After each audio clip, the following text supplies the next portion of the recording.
Well, he spent time sacking quarterbacks on the field, and now he's tackling politics. But Garry Cobb is not happy with the impact Democratic policies have had on African-American families, going back to the anti-poverty programs put in place by LBJ. So what will he do to help turn things around? Joining us now is a congressional candidate and former NFL linebacker, Garry Cobb. Welcome.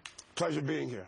So what did we get wrong? When everything in the country here, you're saying you looked at Democrats' policies and they actually hurt black Americans. Well, it gave an incentive, especially poor families, for the father to leave, for the father not to be there. You didn't get the help that you would get if the father's not there. And the father is such an integral part of the family, and that's why you've got so many young African-American kids in jail, because they didn't have a father growing up.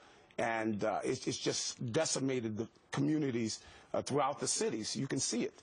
And they gave an incentive for the father to leave, and it really has just hurt, just been very detrimental to African-American families. Someone asked the question, as a black man, why are you a Republican? Because I know there's a lot of people question how that could be. That's one of the reasons right there. See, as a kid, I remember when those programs started, and I saw some of my aunts and uncles break up, and they would come to our house. My dad would show them the door. Said, man belongs with his family.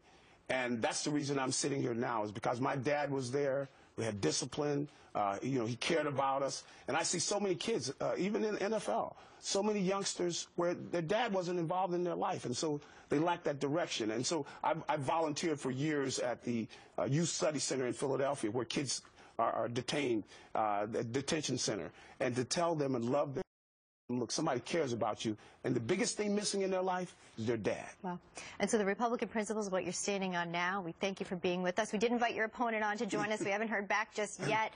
Garry Cobb, we wish you well. And GarryCobb.com. I appreciate, we need the help. Okay. We need donations. Hey, thanks for being with us today. My pleasure. We'll still